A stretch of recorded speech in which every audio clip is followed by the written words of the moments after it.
बाकी आज एनसीईआरटी करेंगे। एनसीईआरटी में भी कुछ एडिशंस लिखूंगी जो पुरानी वाली बुक के हिसाब से थे, वो क्वेश्चन थोड़े बहुत लिखवा ही दूंगी आपको साथ साथ।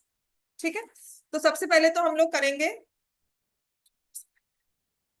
सबसे पहले हमें करना है, लिखो फॉर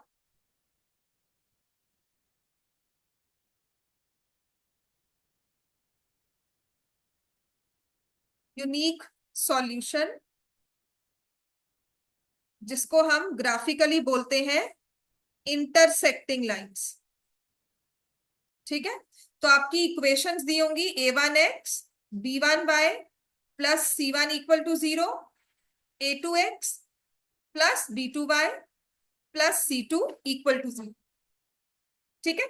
तो एल्जेब्रिकली यूनिक सॉल्यूशन आए, सिंगल सॉल्यूशन आ रहा है, या फिर इंटरसेक्टिंग लाइंस बनकर आए, तो हम क्या करते हैं, we check a1 upon a2, ratio of the coefficients of x is equal to b1 upon b2, ratio of coefficients of y and c1 by c2, ratio of coefficients of ratio of the constant terms. अब क्योंकि unique चाहिए ना, तो ये तीनों ही आपस में equal नहीं होंगे, रेशियो फॉर्म करते हैं। और यूनिक सॉल्यूशन में इंटरसेक्टिंग लाइंस में ये रेशियो सेम नहीं होती, और मैंने आपको कहा था इनको हम बोलते हैं इंडिपेंडेंट, इंडिपेंडेंट सिस्टम, या फिर बोलते हैं कंसिस्टेंट, क्योंकि हमारे पास एक्स एंड वाई की वैल्यू आएगी, this will be a consistent system. ये इक्वेशन, ये system of equations will be consistent. ठीक है। अब ऐसे ही फॉर पैरेलल लाइंस, जिसे हम बोलते हैं नो सॉल्यूशन, क्योंकि पैरेलल लाइंस तो कभी भी इंटरसेक्ट नहीं करेंगी। हमने यूनिक सॉल्यूशन कहा, इंटरसेक्टिंग लाइंस, तो जब मैं पैरेलल लाइंस की बात कर रही हूं, मतलब कहीं भी इंटरसेक्ट नहीं कर रही, नो सॉल्यूशन आ रहा है। तो इसमें a1 बाय a2 की रेशियो, b1 बाय b2 की रेशियो, c1 बाय c2 की रेशियो। जरूरी क्या है कि आपके x और y के कोएफिशिएंट सेम हो, लेकिन वो c1 c2 के साथ मैच नहीं करे रेशियो। ठीक है। तो इसको हम बोलते हैं, बिकॉज यहां पर इंडिपेंडेंट डिपेंडेंट का कोई काम ही नहीं है, लेकिन ये सिस्टम जो है वो क्या हो जाएगा, इनकंसिस्टेंट, बिकॉज इसमें आंसर नहीं आता, इनका कोई कॉमन सॉल्यूशन नहीं है, इसीलिए इट विल बी इनकंसिस्टेंट। और उसके बाद होता है फॉर इनफाइनाइटली मैनी सॉल्यूशंस, या जिसे हम बोलते हैं को incident lines,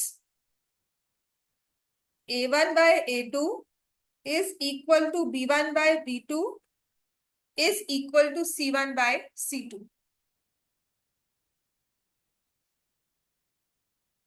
a1 by a2 is equal to b1 by b2 is equal to c1 by c2। सारे के सारे कोएफिशिएंट्स एक सिंपल रेशियो में हो गए कि एक इक्वेशन को मल्टीप्लाई किया तो दूसरी इक्वेशन एज इट इज हमारे पास आ गई, एक इक्वेशन को डिवाइड बाय सम कांस्टेंट किया, तीनों नंबर्स, तीनों वैल्यूज को, तीनों टर्म्स को, और पहली वाली इक्वेशन हमारे पास आ गई। तो उसे हम बोलते हैं इनफाइनाइटली मेनी सॉल्यूशंस। और क्योंकि ये सिस्टम सॉल्यूशन है, तो इस सिस्टम को बोलते हैं हम कंसिस्टेंट, ये भी कंसिस्टेंट होगा। कंसिस्टेंट है तो या तो यूनिक आएगा या इनफाइनाइटली मेनी सॉल्यूशंस। अगर सिस्टम कंसिस्टेंट है तो या तो यूनिक सॉल्यूशन या इनफाइनाइटली मेनी सॉल्यूशंस। ठीक होगी बात ये। और इस वाले को हम बोलते हैं डिपेंडेंट। क्या हो गया बेटा, जो बीच में बैठा, इसको हम बोलते हैं डिपेंडेंट। कम यहाँ पे ना, I think he feels claustrophobic ना, साइड पे बैठ रहे हैं, इधर बैठ। ठीक है। सो दिस इज कंसिस्टेंट और डिपेंडेंट। क्लियर होगी बात, ये टर्म्स याद रखनी है हमें, राइट। आपको किस तरह से भी क्वेश्चन पूछ सकते हैं, ये हमने कल की क्लास में ब्रॉडली जो एक्स्ट्रा कवर किया था, इसको समझाया था सारा, ग्राफ पे ड्रॉ करके कैसे पैरेलल लाइंस आती हैं, कैसे नो सॉल्यूशन है, और इक्वेशंस के साथ एल्जेब्रिकली, और दूसरा हमने किया। ठीक होगी बात ये। अब आते हैं नेक्स्ट, अपनी एनसीईआरटी से स्टार्ट करेंगे, लेकिन थोड़ी बहुत पिछली वाली एनसीईआरटी भी करेंगे। ठीक है, चाहे हमारा सिलेबस कट हो गया, वो पिछले क्वेश्चन जरूर आते हैं पेपर। तो सबसे पहले तो उसने देखो आपको इंट्रोडक्शन में कहा है कि देर इज दिस, जो ये दिया हुआ है ना यहाँ पर, ये क्वेश्चन, ये जो उन्होंने समझाया हुआ है पेज 24 पे, the sometimes just comes as a case study. So Akhila went to a fair in a village. She wanted to enjoy rides on the giant wheel and play hoopla, in which you throw a ring on the items kept in a stall and the ring covers any object completely. You get it. The number of times she played hoopla is half the number of rides she had on the giant wheel. In each, if each ride costs rupees 3 and a game of hoopla costs rupees 4, how would you find out the number of rides she had and how many times she played hoopla provided she spent rupees 20? ये ना सबसे मतलब all those equations वगैरह तो बात की बात है, अगर वो क्वेश्चन आ गया तो मतलब हमारा बहुत इजी वाला पेपर है। लेकिन मैक्सिमम नंबर ऑफ टाइम्स हमें 3 मार्क्स का एक स्टेटमेंट प्रॉब्लम आता ही आता है। ठीक है, अगर मैं आपके पेपर के हिसाब से बात करूं, अब वो 3 मार्क्स वाला जो स्टेटमेंट प्रॉब्लम है, उसका सबसे इंपॉर्टेंट काम है हमें इक्वेशंस फॉर्म करना। मतलब एक ग्राफ, हमें पूरी एक इंग्लिश लैंग्वेज में पूरी लाइन लिखी हुई है जैसे यहाँ पर, और हमें कहा है कि इक्वेशंस की फॉर्म में लिखो, राइट। तो देर ये आपके क्लास में, तो नहीं आपके टाइम पे ये जोक होता कि नहीं नहीं था, but I grew up hearing this joke that कि हिंदी वाली मैम आके हिंदी में बात करती है, इंग्लिश वाली मैम आके इंग्लिश में बात करती है, तो मैथ्स वाली मैम को बोलो मैथ्स में बात किया करें। ठीक है, सो मैथमेटिकल लैंग्वेज है क्या, तो आपकी इक्वेशंस हैं एक्स एंड वाई की टर्म्स में, ये आपकी मैथमेटिकल लैंग्वेज है, जहां पर उसने कहा है that number of times she played hoopla. ठीक है, इसको इंग्लिश में लिखा है number of times she played hoopla is half the number of rides she had on giant wheel. ठीक है, एंड नेक्स्ट उसने कहा है each ride costs rupees 3 and a game of hoopla cost rupees 4. Find out number of rides she had and how many times she played hoopla, provided she had 20 rupees. ठीक है, ये मैंने आपको English में लिखकर दे दिया। तो जब हम इसे इक्वेशंस में लिखते हैं ना, तो वो होती है हमारी mathematical language. So when ever somebody says ना मैथ्स की लैंग्वेज क्या है, वो इक्वेशंस की लैंग्वेज ही मैथ्स की लैंग्वेज है। समझ में आ गई बात? है जैसे मैं कहती हूँ 2 को स्क्वायर करो, आप इसे कैसे लिखते हो? This is my mathematical language. ठीक है, इफ आई से राइट द स्क्वायर ऑफ 2, होता था ना नंबर्स को डिजिट्स की फॉर्म में लिखना है, इंटर कन्वर्जन करनी है। हम भी देखो, अब कभी नंबर बोलना तो मैं लिखती हूँ 23589 4, लेकिन इसको आइडियली क्या बोलेंगे? 2,35,894। तो that 2,35,000 is my English language.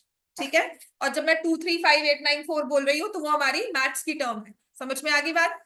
तो सबसे पहला काम, हमारा जो नेक्स्ट टॉपिक स्टार्ट होता है, जिसमें हम सबसे पहला हमारा कंसंट्रेशन होता है टू फॉर्म इक्वेशंस। अपने आप से इक्वेशंस फॉर्म करनी है, सॉल्विंग तो हो ही जाएगी, वो हमने सीखा है। ठीक है, तो जब भी ऐसा क्वेश्चन आएगा स्टेटमेंट का, ये नहीं सोचना इक्वेशन क्या बनेगी। ठीक है, आपको linear equation in 2 variables, 2 variables तो होंगे ही, एक एक्स और एक why most of the times. हाँ, आपको पहले ये सोचना है कि वो मेरा एक्स जो है वो किस चीज को रिप्रेजेंट कर रहा है, और जो वाई है वो किस चीज को रिप्रेजेंट कर रहा है। समझ में आ गई बात? कभी भी जब इक्वेशन फॉर्म करनी है ना, डायरेक्टली टीचर्स इक्वेशन बनाएंगे कि मैं बता दूंगी 2 मिनट में इक्वेशन कैसी बननी है, लेकिन सबसे पहले हमेशा सोचना कि जो वेरिएबल है वो इस पूरी क्वेश्चन में, इस पूरी स्टेटमेंट में, इस पूरी सिचुएशन में क्या रिप्रेजेंट कर रहा है। ठीक है, तो वो यूजुअली होता है, आपको निकालना क्या है, क्या पूछा है निकालने के लिए? Number of rides and number of time she played hoopla. तो एक वेरिएबल उस नंबर ऑफ राइड्स को शो करेगा, रिप्रेजेंट करेगा, और एक शो करेगा number of time she played hoopla. ठीक है, तो हम लिखेंगे let the number of rides taken equal to x and let the number of times hoopla played, ring वाली गेम प्ले की है, दैट इज 1। ठीक है, अब देखो पहली स्टेटमेंट में क्या लिखा है, number of time she played hoopla, उसको आपने किस वेरिएबल के साथ शो किया है, वाई, तो यहां पर हमने रिप्लेस कर दिया वाई। इसका मतलब इक्वल टू, हाफ को कैसे शो करते हैं, ये तो हाफ लिखा है, लेकिन नंबर्स में कैसे शो करूंगी, 1/2, the number of rides, number of rides को आपने क्या लिखा है, बन गई इक्वेशन, समझ में आ गया। मतलब जब हम ये शो कर लेते हैं ना कि हमारे वेरिएबल्स एक्स एंड वाई क्या होंगे, आपने उन वर्ड्स को उस वेरिएबल के साथ रिप्लेस करना है, और आपके पास देखोगे इज, आर, वॉज, एम, ये सब जो है इक्वल्स टू के साइन में आ जाते हैं। ठीक है, तो हमारे पास पहली इक्वेशन बन गई, y is equal to half of x। समझ में आ गया, ये number of time she played hoopla वो हमारे लिए y है।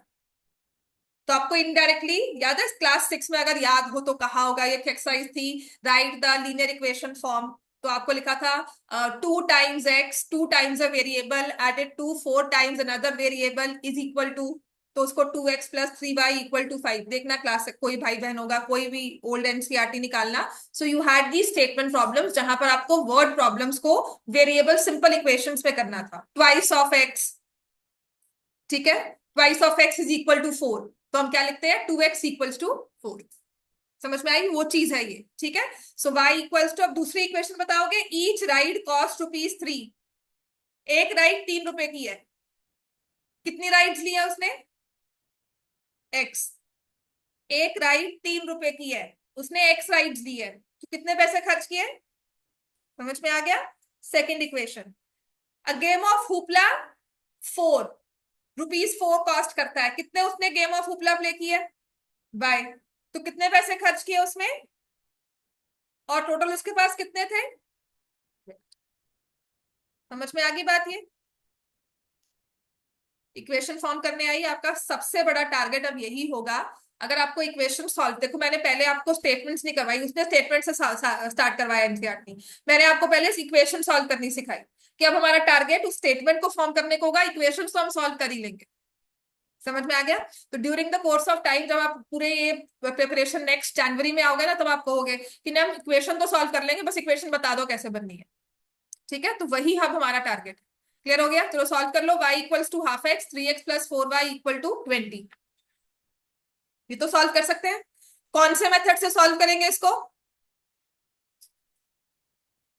y equal to half x, 3x+4y equal to 20, I go by substitution method. ठीक है, तो 3x 4 into 1/2x is equal to 20, so 3x plus 2x is 20, 5x 20 के equal, x किसके equal आ गया, 4। तो कितनी बार राइड्स ली, 4 टाइम्स। ठीक है, और y कहा गया था, हाफ ऑफ x है, तो y कितना है, ठीक है। So ride taken 4 times and hoopla played 2 times. देखो इंटू 3 इंटू 4 करोगे, इक्वेशन ₹20 ही बन रहा है। क्लियर होगी बात ये, ठीक है।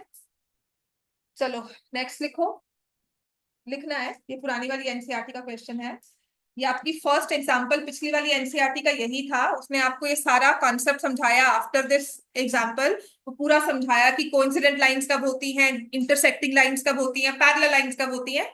उसके बाद जब आया तो then they gave this example की, जो हमने ये वाला अखिला वाला क्वेश्चन किया था, लेट्स सॉल्व दैट, इसको ग्राफ पे भी ड्रॉ करके दिया उसने, ठीक है, और उसका सॉल्यूशन निकल गया, ग्राफ ड्रॉ कर सकते हो। आफ्टर दिस क्लास ना, मतलब after we finish the chapter, तो थोड़ा बहुत ग्राफ के क्वेश्चंस ग्राफ पर प्रैक्टिस करेंगे। ठीक हो गया, अब लिखो एग्जाम्पल नंबर 2। ठीक है, आपकी पुरानी वाली एनसीईआरटी लिख लो, ओल्ड एनसीईआरटी, या कोविड वाली जो एनसीईआरटी थी वो लिख लेना। ठीक है, उसका एग्जाम्पल नंबर 2 जिसमें लिखा हुआ है, Romila went to a stationery shop, went to a stationery shop and purchased 2 pencils and 3 erasers for ₹9. Her friend Sonali saw the new variety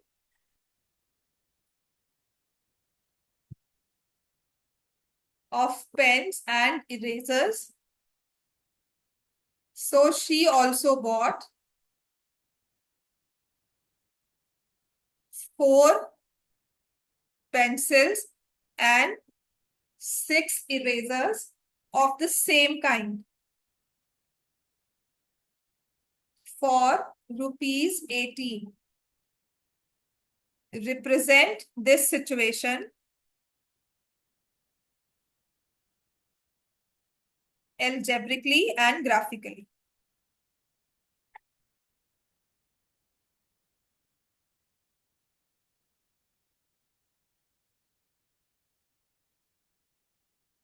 तो यहाँ पर ना last most of the times तो दिया होता है फाइंड द वैल्यू, फाइंड, है ना। यहाँ पे तो फाइंड दिया नहीं हुआ, यहाँ तो क्या है, रिप्रेजेंट करो एल्जेब्रिकली और ग्राफिकली। तो पहला हमारा काम क्या होगा, पता है दो चीजें हैं, क्या क्या है, पेंसिल्स और इरेजर्स। एक जाकर लेकर आ रहा है 2 पेंसिल्स 3 इरेजर्स ₹9 का टोटल, और दूसरा जाकर लेके आ रहा है वही सेम पेंसिल्स कुछ different number, 4 pencils 6 erasers for ₹18। So what should that x represent, क्या होना चाहिए? 2 पेंसिल्स दी हुई है और ₹9 खर्च किए, 2 पेंसिल्स 3 इरेजर्स ₹9 खर्च किए, so that x and y, what will that show? Cost of one pencil, let the cost of one pencil be ₹X, let the cost of one eraser ₹Y। तो वही यहां से पहली इक्वेशन क्या बन जाएगी, 2x + 3y = 9। मतलब कभी बोर्ड का मन हुआ ना कि बिल्कुल इजी सा पेपर डालना है तो ये क्वेश्चन पेपर में डाल दे। अब वो गलती क्या होगी, वहां पर बैठकर कहोगे अच्छा ये पेपर आ गया, इसका क्या मतलब हुआ, रिप्रेजेंट एल्जेब्रिकली एंड ग्राफिकली। तो कुछ नहीं, ग्राफ बनाना है, एल्जेब्रे में इक्वेशंस लिखनी है, सॉल्व करके आपको आंसर बताना है, ठीक है। दूसरा क्या हुआ, 4x + 6y = 18। तो जब आप इसको सॉल्व करते हो आपके पास आ जाएगा 0 = 0, तो जिसको हम बोलेंगे the given system has infinitely many solutions, ठीक है। तो हसरत जब इसको आप सॉल्व करोगे, देखो पहली वाली इक्वेशन को यू स्टार्ट मल्टीप्लाइंग विद 2, जो हमने कल किया था इस चीज को ही, आई मल्टीप्लाई दिस विद 2, है ना। तो देखो क्या बन के आ गया, 4x + 6y = 18। दोनों सब्ट्रैक्ट किए, ये सारा कैंसिल, यहाँ भी cancel, 0 = 0 and this happens to be true, 0 = 0। तो ये केस होता है कंसिस्टेंट है, ठीक है। So this means the given system has infinitely many solutions. और अगर आप इसको ग्राफ पे ड्रॉ करोगे तो आपके पास ये कोइंसिडेंट लाइंस बनेगी, तो ग्राफिकली आपका होमवर्क हो जाएगा, ग्राफ पे लाइंस ड्रॉ करके अच्छे से बताना। और ग्राफ वाला क्वेश्चन पेपर में आ जाता है 3 मार्क्स और may be for 5 marks. Practice कर लो ताकि लास्ट के डेज में ये ना हो कि हम लोग कुछ गलती करें, ठीक होगी बात, ये क्लियर है इतना, ठीक है। नेक्स्ट लिखो,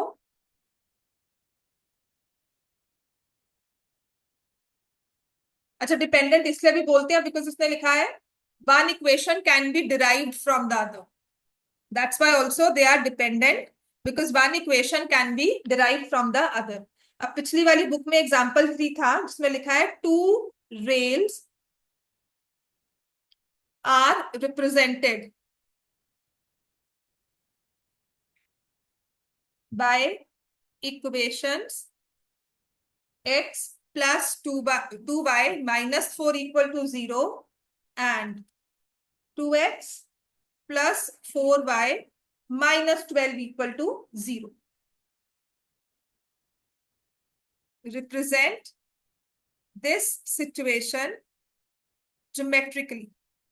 अब ज्योमेट्रिकली कहा जा रहा है, इसका मतलब हमें ग्राफ पे शो करना है, कोऑर्डिनेट ज्योमेट्री था ना, है ना, इसका मतलब वही चीज हमें ग्राफ पे शो करनी है। x plus 2y minus 4 equal to 0, 2x plus 4y minus 12 equal to 0। तो एक क्वेश्चन ऐसा भी था कि can these be the two equations for the rail lines, railway lines की क्या ये दो इक्वेशंस हो सकती हैं? तो रेलवे लाइंस के बारे में क्या होता है? They will never intersect, they need to be parallel. तो आपको चेक करना है कि पैरेलल है कि नहीं है। तो अगर आप चेक करते हो x plus 2y minus 4 equal to 0 और है 2x plus 4y minus 12 equal to 0, इस वाली को 2 से मल्टीप्लाई किया तो आपके पास आ गया 2x plus 4y minus 8 equal to 0। सबको सब्ट्रैक्ट किया, ये दो cancel, minus 4 is it equal to 0, which is false. तो ये गिवन सिस्टम क्या हो गया? इनकंसिस्टेंट। अब क्योंकि उसने कहा गया था कि ये रेल लाइंस है तो ऑब्वियसली हमने ज्योमेट्रिकली शो किया, आपको पैरेलल लाइंस मिल जाएंगी। दोनों ही इक्वेशंस को ड्रॉ करोगे you will get parallel lines. ठीक है, लेकिन आपके एग्जाम्पल में क्वेश्चन कुछ इस तरह से दिया हुआ है, लिख लो इसी को।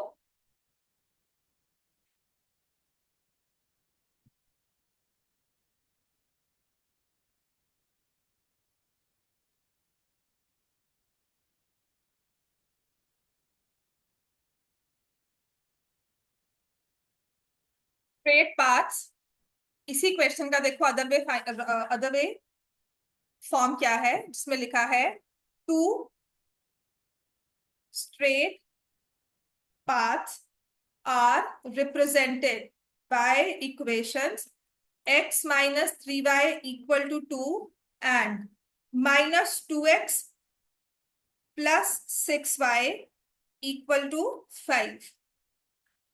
Check whether the paths cross each other or not.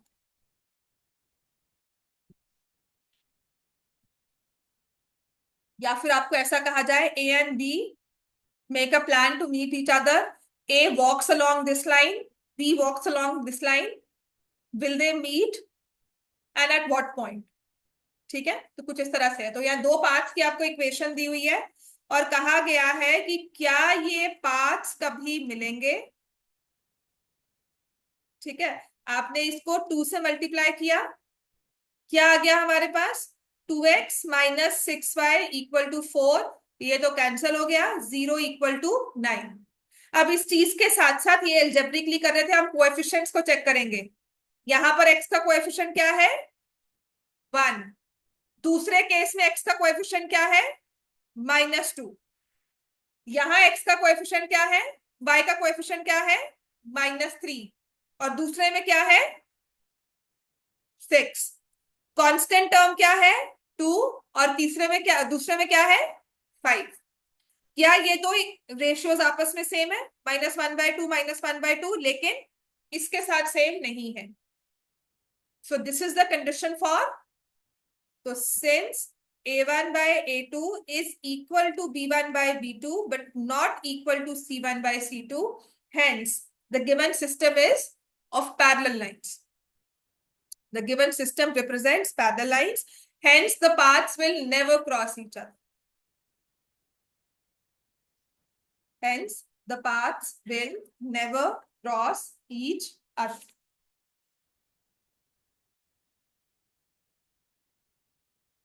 समझ में आ गया ना? ये जरूर है, लाइन लिखनी बहुत जरूरी है। पाथ्स विल नेवर क्रॉस के मतलब पैरेलल लाइंस है, उसके बाद लिखना paths will never cross each other. ठीक है, अब ये तीन क्वेश्चन दिख रहे हैं। 3.1 थी लास्ट वाली एनसीईआरटी की, जिसमें लिखा हुआ है तीन क्वेश्चंस हैं। Aftab tales his daughter, tells his daughter 7 years ago I was 7 times as old as you were then. Also, 3 years from now, I shall be 3 times as old as you will be.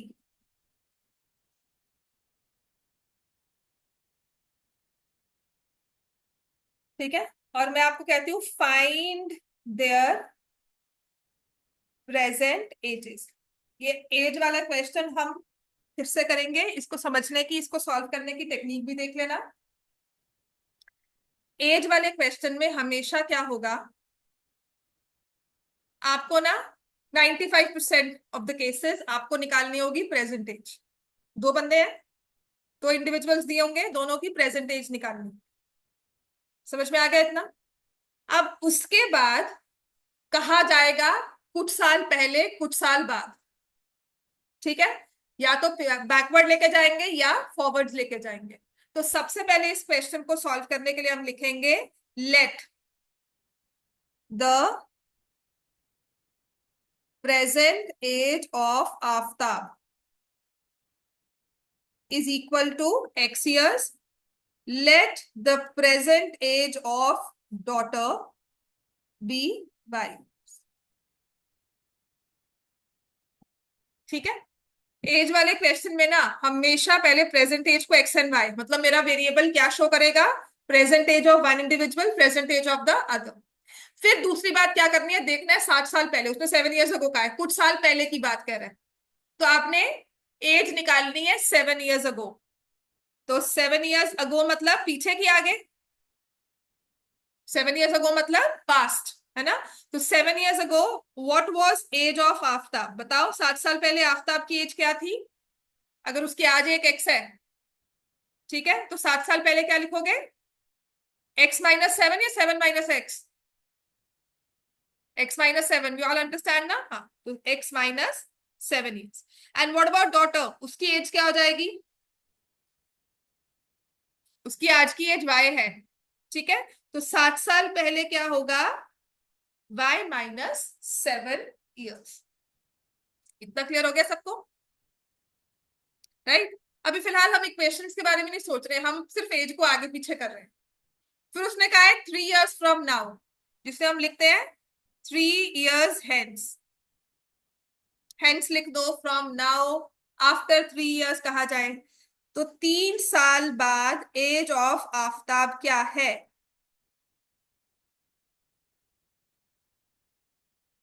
क्या हो जाएगी, x + 3 years।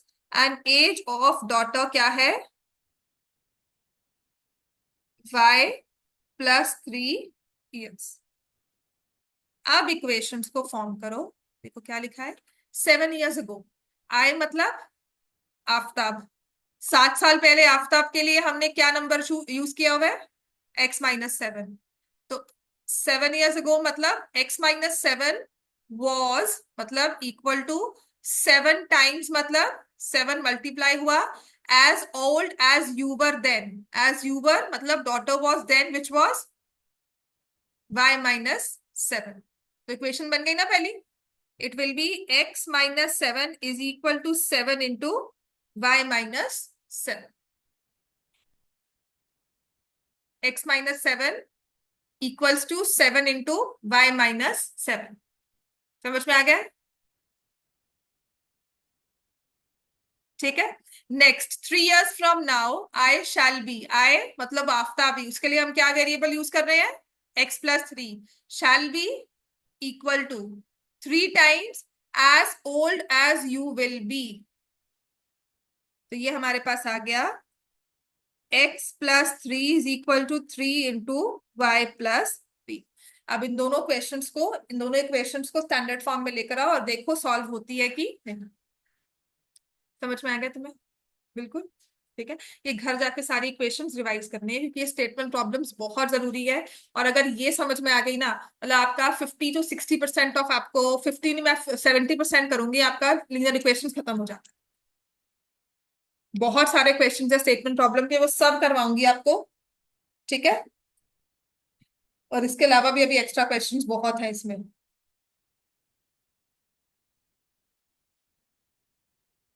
और मैं आपको यही कह रही हूँ कि अभी फिलहाल किसी भी एक्स्ट्रा बुक पे मत जाना, ठीक है, क्योंकि वो सिर्फ एक बाढ़ होती है क्वेश्चंस की। तो अभी जितना हम कर रहे हैं ना, उसी को बार बार रिवाइज करो, बिकॉज अभी कॉन्सेप्ट की क्लैरिटी लेनी है हमें। ठीक है, अभी बोझ नहीं लेना है सर पे।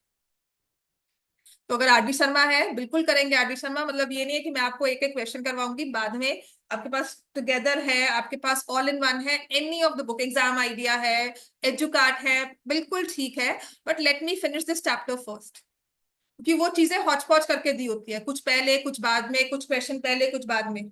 ठीक है, अभी मत करना उसको। 15 दिन के बाद उठाना, आपको लगेगा सारा मैंने आपको करवाया हो।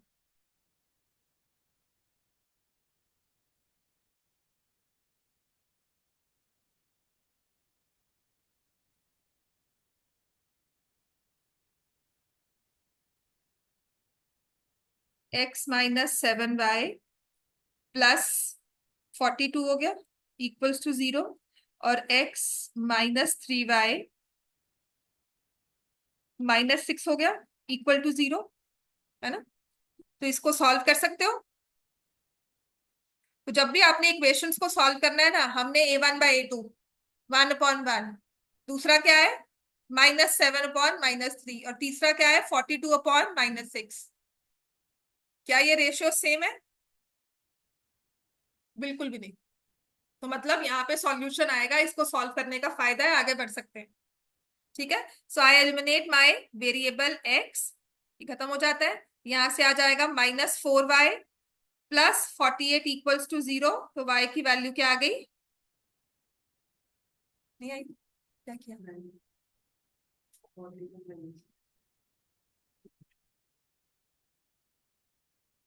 ये +9 है ना, यहाँ जाके -6 हो जाएगा, तो यहाँ पे माइनस का साइन प्लस होगा।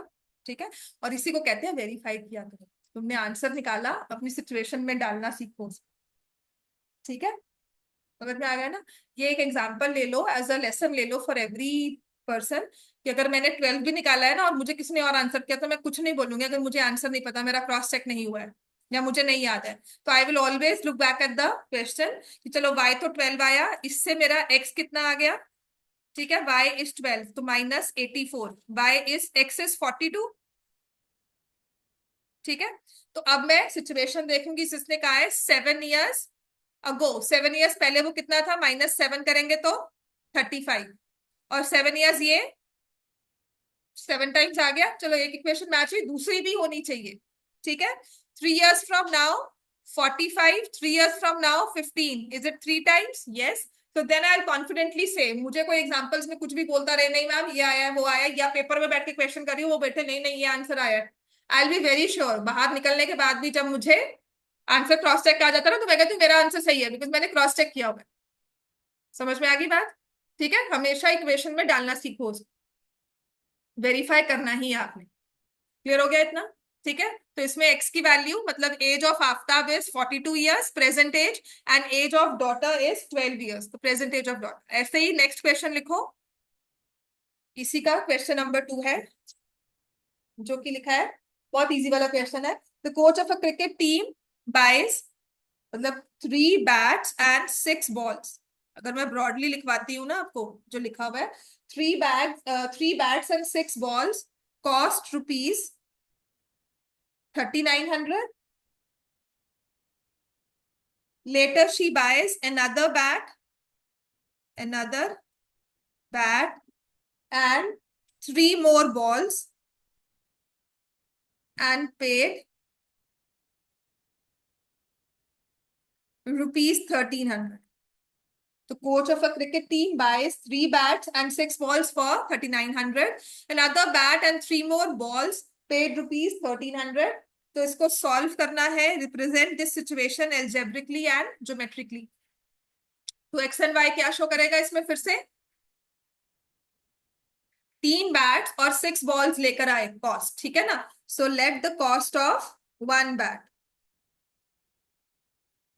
is equal to rupees x. Let the cost of 1 ball is equal to rupees y. So 3x plus 6y 3900. Another bat, 3 more balls 1300। Solve किए बिना सिर्फ इक्वेशंस के कोएफिशिएंट्स पर नजर डालो,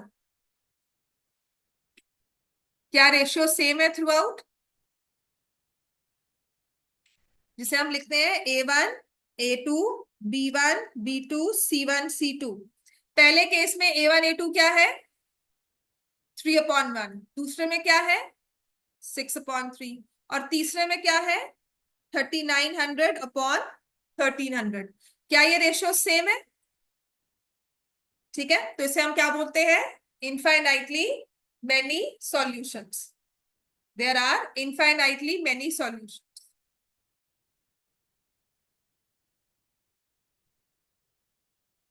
मैम 6/3 तो 2/1 नहीं हो रहेगा?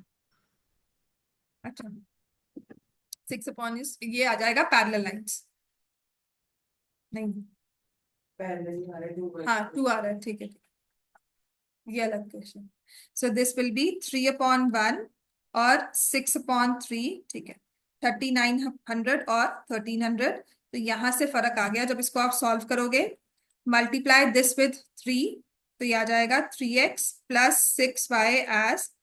ठीक है, मैं कुछ और सोच रही थी। तो here y will be equal to 0। ठीक है, तो ये क्वेश्चन थोड़ा सा हो जाता है कि how can the cost of a ball be equal to 0। हालांकि हमने सॉल्व कर दिया, but cost of ball can not be equal to 0। हाँ, एक केसेस में और हो जाता है कि when A1/A2 is equal to C1/C2, solution फिर भी आया है। ठीक है, so y equals to 0। x की वैल्यू क्या आ जाएगी? 13।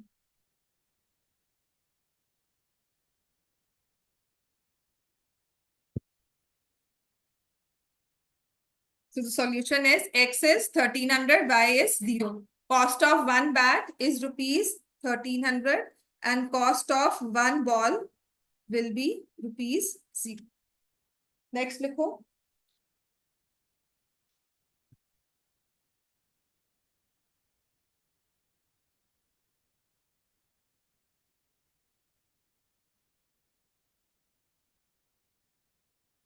The cost of 2 kg of apples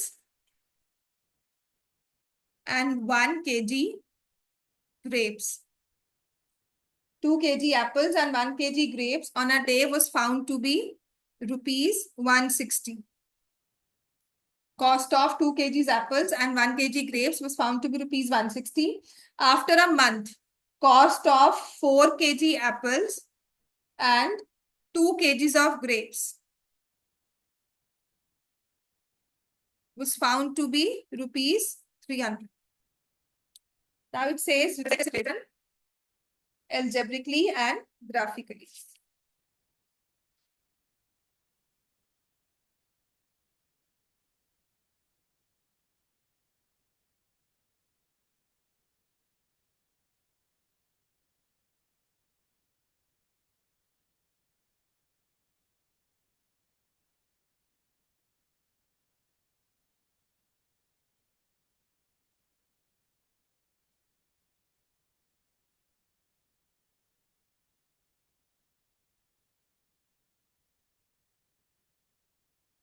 Parallel lines. ठीक है, so 2x plus y is 160 और आ गया 4x plus 2y is 300। तो जब हमने A1/A2 B1/B2 और यहाँ से C1/C2 किया, तो ये दोनों रेशियो सेम है, not equal to C1/C2। So hence the given system shows parallel lines और नो सॉल्यूशन। तो अगर आपको कहा जाए रिप्रेजेंट करना है, तो आपने इस तरह से रिप्रेजेंट करके बता देना नो सॉल्यूशन, और ग्राफिकली आपने उसको पैरेलल लाइन शो करके दिखा देना। क्लियर हो गया? बुक का एग्जाम्पल नंबर 1 होमवर्क। ठीक है, check whether graphically the pair of equations is consistent. If so, solve them graphically. Example 2 भी होमवर्क होगा। क्वेश्चन नंबर 3 पे आ जाओ। मेरे पास बुक नहीं है, निकाल कर।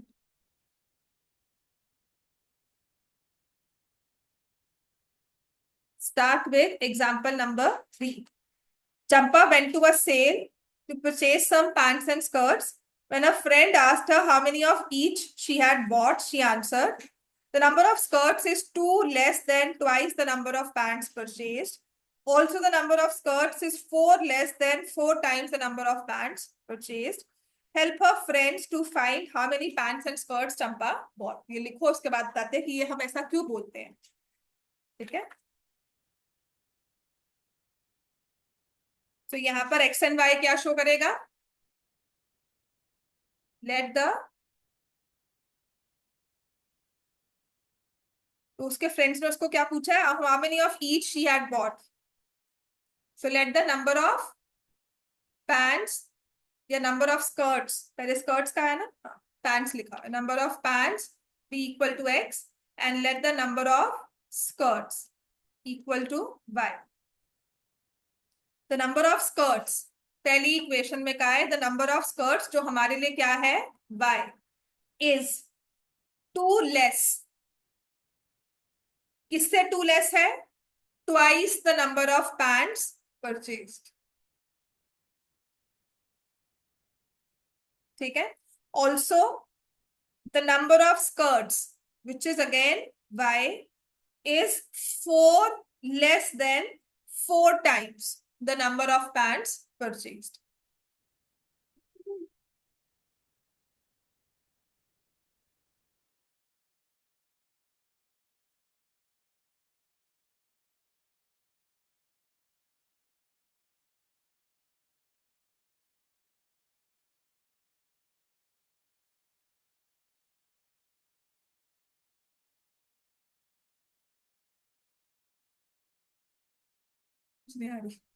So y is equal to 2x minus 2, y is equal to 4x minus 4. ठीक है. तो जो मतलब ऐसे कोई आंसर करता है, उसका फ्रेंड्स ने पूछा तो इनडायरेक्टली उसका बताने का मन नहीं है ना. तो दिस इज हाउ घुमा फिरा के बात करना. राइट. तो जब आपके पास इन्वेस्टमेंट बैंकिंग वाले आते हैं और आपको बोलते हैं ना म्यूचुअल फंड्स में हम इन्वेस्ट करो, इंश्योरेंस पॉलिसीज में इन्वेस्ट करो, तो बहुत घुमा फिरा के बात करेंगे. तो this is why your maths concepts ऐसे वाले आपको पढ़ाए जाते हैं कि आप समझ सको कि वो आपको बता क्या रहे हैं. समझ में आ गई बात. ही तो दिस इज, समझ में आ रहा है, this is a case of infinitely many solutions. या तो ठीक है ना, क्योंकि इसको 2 से मल्टीप्लाई किया होता है सॉल्व. होता है कि नहीं होता? होता है. करो, यहाँ पे 2y हो जाएगा ना. ठीक है. अगेन सी, अगर हम दोनों को इक्वेट कर देते हैं, 2x minus 2 is equal to 4x minus 4, तो आ जाएगा 2x is equal to plus 2. x की वैल्यू कितनी आ गई? 1. ठीक है. x 1 आ गया, y किसके इक्वल आ गया? 0. So again it shows number of pants she purchases 1, number of skirts she purchases 0. So graphically इनका सॉल्यूशन एग्जिस्ट करता है. ठीक है. She purchased 1 pants and she did not purchase any skirt. Question कौन सा था जिसके एक्सरसाइज 3.1 क्वेश्चन नंबर 1 करेंगे.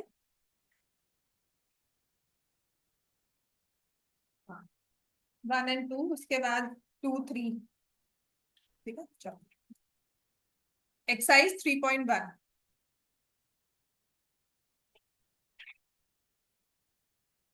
10 students of class 10 took part in mathematics quiz. Number of girls is 4 more than number of boys. Find the number of boys and girls who took part in the quiz. तो x and y क्या show करेगा? Let the number of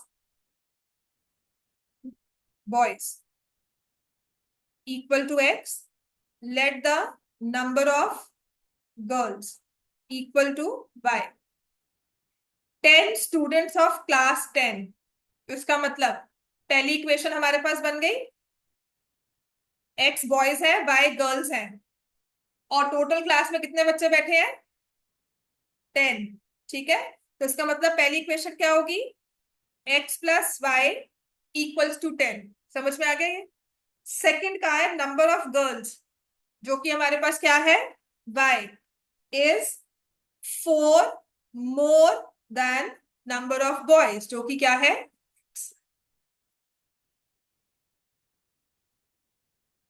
ठीक हो गया. 2 equations बन गई. I will use substitution method to solve. So put y as 4 plus x plus 4 plus x is 10, 2x is 6, x की value क्या आ गई 3. तो अगर x 3 है, y कितना है 7. So therefore number of boys will be equal to 3, number of girls will be equal to 7.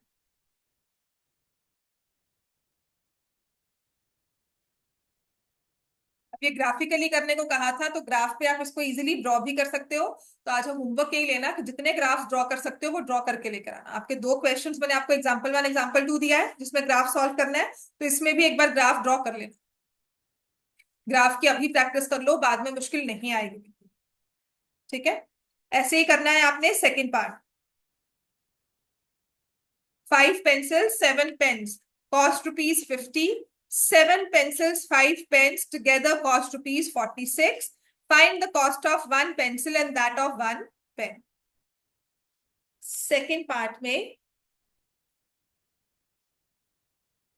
let the, जो find का होता है ना, मैक्सिमम नंबर ऑफ टाइम्स हमें उसी को वेरिएबल लेना होता है. Find the cost of 1 pencil का है, let the cost of 1 pencil rupees x, let the cost of 1 pen rupees y.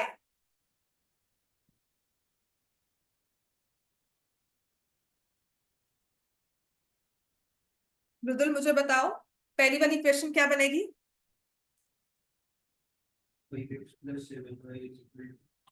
ठीक है, 5x plus 7y equal to 50.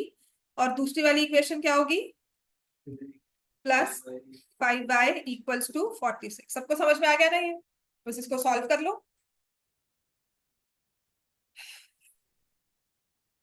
ये ना इसको मार्क कर लेना, these are some special type of equations. इसके थोड़े से कॉम्प्लिकेटेड वर्जन भी आते हैं, वो हम बाद में करेंगे आफ्टर थोड़ी एक्सरसाइज करने के बाद ना, स्पेशल टाइप ऑफ इक्वेशंस में. ठीक है, तो यहाँ पर इसको मल्टीप्लाई कर रही हूँ 7 से और इसको मल्टीप्लाई कर रही हूँ 5 से. So I get 35x plus 49y is equal to 350. और यहाँ से मेरे पास आ गया 35x plus 25y is equal to 230. Right, minus minus minus ये कैंसिल हो गया. यहाँ से मेरे पास आ गया 24y और इसको सॉल्व करके आ गया 120. तो y इज इक्वल टू 5. तो y की वैल्यू 5 यहाँ पर किसी भी एक इक्वेशन में पुट कर लिया. Put y equal to 5. 5x plus 7 into 5 equals to 50. 5x equal to 15 और x की वैल्यू क्या आ गई 3. Therefore कॉस्ट ऑफ 1 पेंसिल, ये बहुत जरूरी है लास्ट लाइन लिखनी, ये आपका 1 नंबर है पेपर में. एक्स एंड वाई निकालने के बाद ना स्टेटमेंट प्रॉब्लम में लिखना जरूरी है, तभी मैं लिख रही हूँ यहाँ बैठकर. Cost of 1 pencil is rupees 3 and cost of 1 pen is rupees 5. ठीक है, और कोशिश करना जब भी आप क्लास में क्वेश्चन सॉल्व करते हो ये चीजें लिख लेना. पेपर में ना एक्स्ट्रा काम नहीं लिखेगा, पेपर कभी लेंथी नहीं लगेगा. ठीक है, लेंथी क्यों लगता है कि यहाँ नहीं लिखते हैं, वहां पे लिखना पड़ रहा है. अच्छा ये भी लिखना है, ये भी लिखना है. तो जब यहाँ पर लिखने की प्रैक्टिस होती है वहां पर ये नहीं लग रहा कि एक्स्ट्रा काम कर रहे हैं. समझ में आई बात. Cost of 1 pencil rupees 3, cost of 1 pencil 1 pen rupees 5. अब कहा है सेकंड क्वेश्चन में, on comparing the ratios a1 by a2, b1 by b2, c1 by c2, find out whether the lines representing following pairs intersect at a point, are parallel or coincident. तो ये question मैंने वैसे class में आपको करवाई दिए थे. इसको लिखने का, जैसे होमवर्क नोटबुक्स करोगे ना जब, तो इसको लिखने का एक वे होता है. यहाँ पर कहा गया है 5x minus 4y plus 8 equal to 0. और नेक्स्ट लिखा हुआ है 7x. ये ना जो इन इस कॉन्सेप्ट पे बेस्ड हमारे पास ना मिसिंग वेरिएबल्स भी होते थे. Find the value of k. ठीक है, हमें कहा जाता था कि गिवन द सिस्टम, ये जो गिवन सिस्टम है ये कंसिस्टेंट है, इनफाइनाइटली मेनी सॉल्यूशंस है, now find the value of k. ठीक है, कोई एक मिसिंग कोएफिशिएंट है उसकी वैल्यू निकालो. तो वो पहले एक्सरसाइज होती थी जो अब डिलीट हो गई है, पर उसके क्वेश्चंस मैं करवाऊंगी. तो इसका सिर्फ फॉर्मेट है हमारे पास, वहां पर उसकी प्रेजेंटेशन बहुत मैटर करती थी. ठीक है, तो यहाँ पे हमें लिखा है 7x plus 6y minus 9 equal to 0. इसमें a1 क्या है 5, A2 क्या है 7, B1 क्या है -4, B2 क्या है 6. What is C1, what is C2? अब आप रेशो लिखोगे A1/A2 5/7, B1/B2 -4/6, C1/C2 8/-9. अब इनको कंपेयर करेंगे कि A1/A2 is not equal to B1/B2 is not equal to C1/C2. Therefore, the given system कौन सी लाइन रिप्रेजेंट कर रहा है? Represents intersecting lines. Homework notebooks में ना ये टीचर्स वे लिखवाएंगी जिसमें से ये कंडीशन लिखनी ना बहुत जरूरी हो जाती. क्लियर हो गया? ऐसी सेकंड वाली इक्वेशन पर आ जाओ.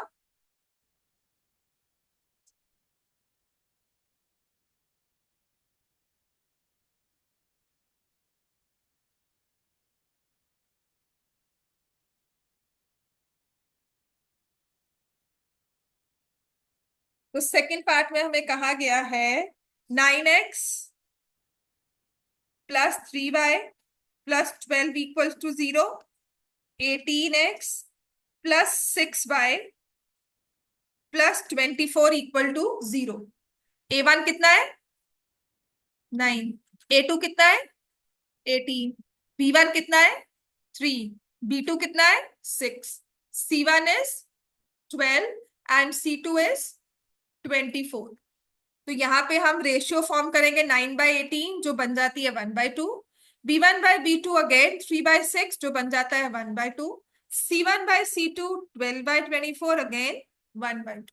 So since A1/A2 is equal to B1/B2 is equal to C1/C2, so the given system represents coincident lines.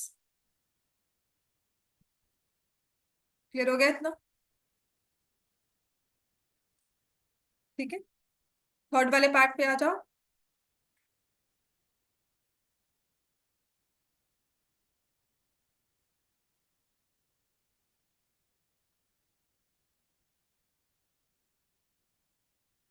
तो यहां लिखा गया है 6x - 3y + 10 = 0, 2x - y + 9 = 0.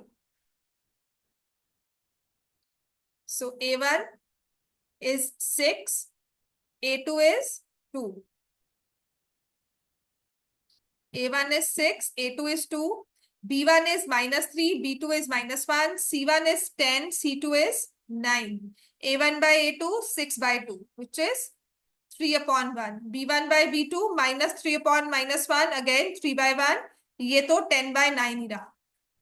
So A1/A2 is equal to B1/B2 but not equal to C1/C2. The given system represents